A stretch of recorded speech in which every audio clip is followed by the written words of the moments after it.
SR tuition academy YouTube চ্যানেলে তোমাদের welcome. আজকে আমরা আলোচনা করতে চলেছি সপ্তম শ্রেণীর দ্বিতীয় অধ্যায় ভারতের রাজনৈতিক ইতিহাসের কয়টি ধারা খ্রিস্টীয় সপ্তম দশক থেকে দ্বাদশ শতক। আজকে আমরা এই অধ্যায়ের খুব ইম্পর্টেন্ট 50টি প্রশ্ন, 50+ শর্ট প্রশ্ন আজকে আমরা আলোচনা করব।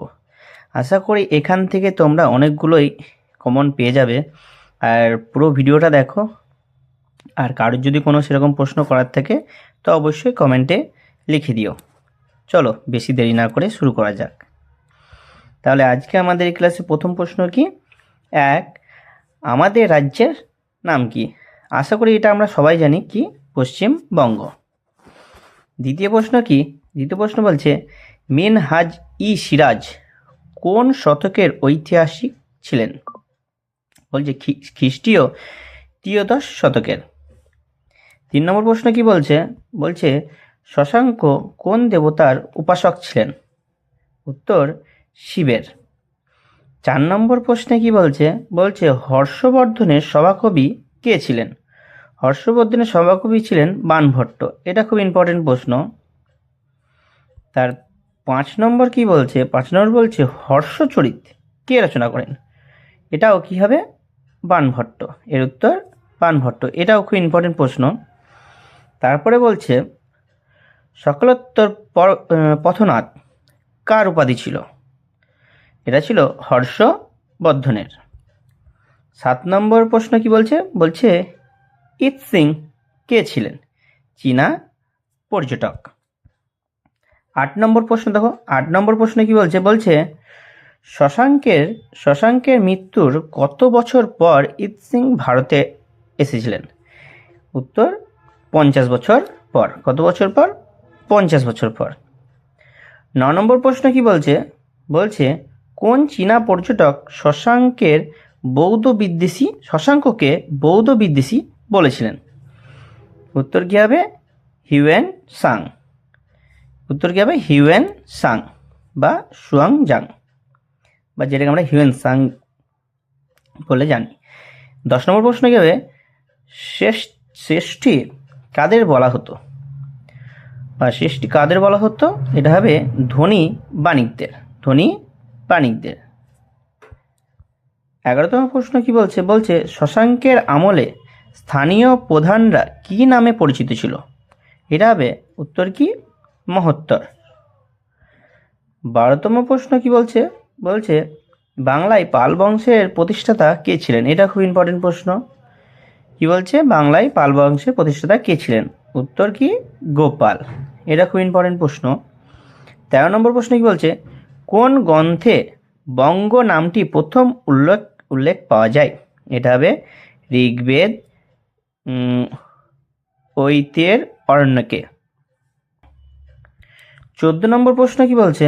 14 নম্বর প্রশ্ন বলছে অর্থশাস্ত্র রচয়িতা কে ছিলেন? অর্থশাস্ত্রের রচয়িতা কে ছিলেন?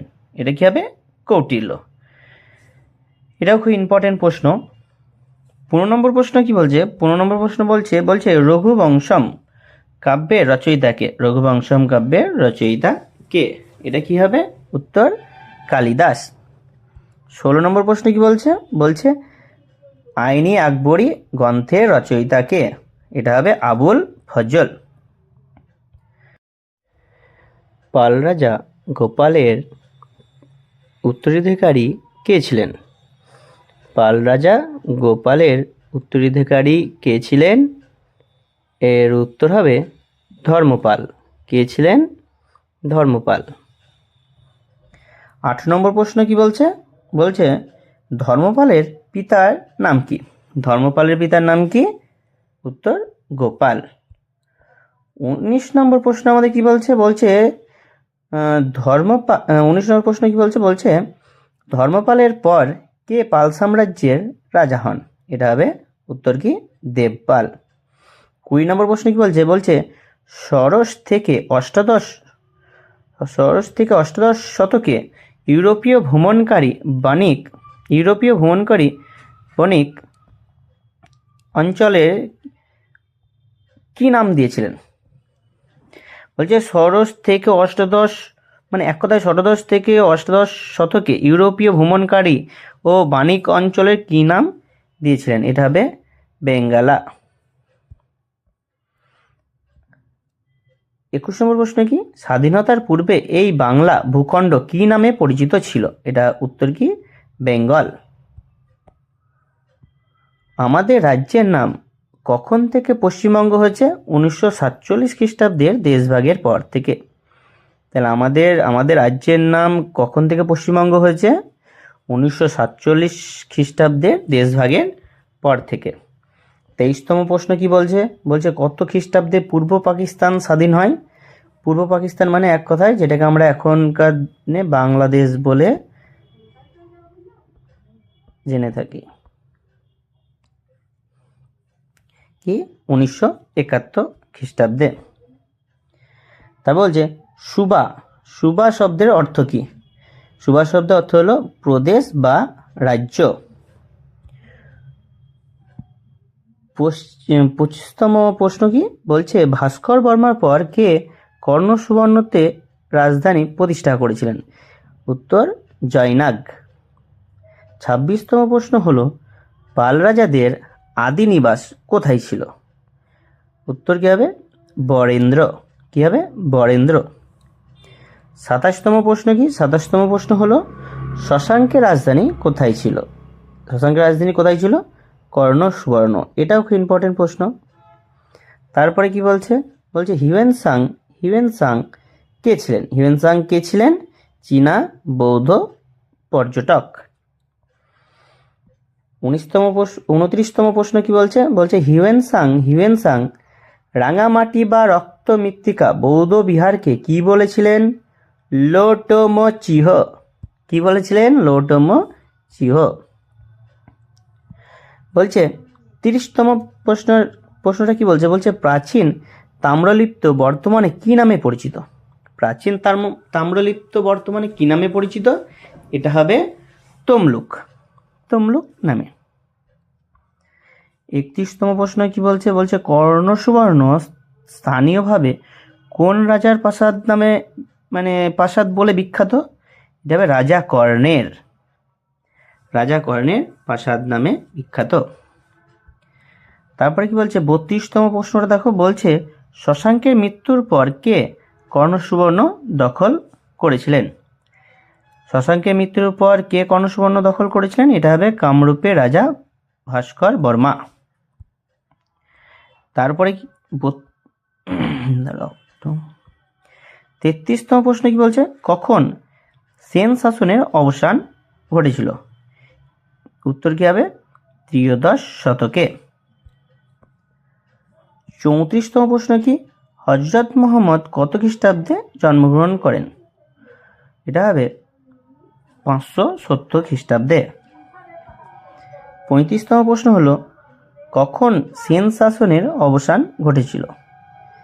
এই প্রশ্নটা দুইবার টাইপ হয়ে গেছে। এটা হবে ত্রয়োদশ শতকে। সেন বংশের প্রতিষ্ঠাতা কে ছিলেন? এটা হবে সামন্ত সেন। 37তম প্রশ্ন কি? 37তম প্রশ্ন হলো সেন রাজাদের আদি বাসস্থান কোথায় ছিল? সেন রাজাদের আদি বাসস্থান ছিল কর্ণাট অঞ্চলে। 38তম প্রশ্ন কি বলছে? বলছে সামন্ত সেনের পর কে বাংলার সেন বংশের শাসক হন? এটা হবে হেমন্ত সেন। 39তম প্রশ্ন কি বলছে? বলছে কোন সেন রাজা পাল রাজা গোবিন্দ পালকে পরাস্ত করেছিলেন? এটা হবে বল্লাল সেন। 40তম প্রশ্ন কি বলছে? বল্লাল সেনের পর কে সেন বংশের সিংহাসন আরোহণ করেন? এটা হবে লক্ষণ সেন। উত্তর কি? লক্ষণ সেন। 41 নম্বর প্রশ্ন কি বলছে? বলছে লক্ষণ সেনের রাজধানী কোথায় ছিল? এটা হবে উত্তর কি? বিক্রমপুর। 42তম প্রশ্ন কি? 42তম প্রশ্ন হলো চোল রাজ্য কে প্রতিষ্ঠা করেন? উত্তর বিজয়ালয়। 43তম প্রশ্ন কি? চোল রাজাদের রাজধানী কোথায় ছিল? এটা হবে থাঞ্জাভুর বা তাঞ্জোরে। তাঞ্জাবুর বা তাঞ্জোর। 44তম প্রশ্ন হলো, কখন বাংলায় সেন বংশের শাসনের সূচনা হয়েছিল? উত্তর কি? একাদশ শতকে। 35তম প্রশ্ন কি? 35তম প্রশ্ন হলো কে গঙ্গাইকণ্ড চোল উপাধি নেন? কে গঙ্গাইকণ্ড চোল উপাধি নেন? এটা হবে প্রথম রাজেন্দ্র চোল। কে? প্রথম রাজেন্দ্র চোল। 46তম প্রশ্ন কি বলছে? 46তম প্রশ্ন হলো, আরব উপদ্বীপ এশিয়া মহাদেশের কোন দিকে অবস্থিত? উত্তর কি? পশ্চিম দিকে। সুলতান মাহমুদের রাজধানী কোথায় ছিল? উত্তর কি? গজনি। 48তম প্রশ্ন হলো, সুলতান মাহমুদ কতবার ভারত আক্রমণ করেছিলেন? এটা উত্তর হবে 17 বার।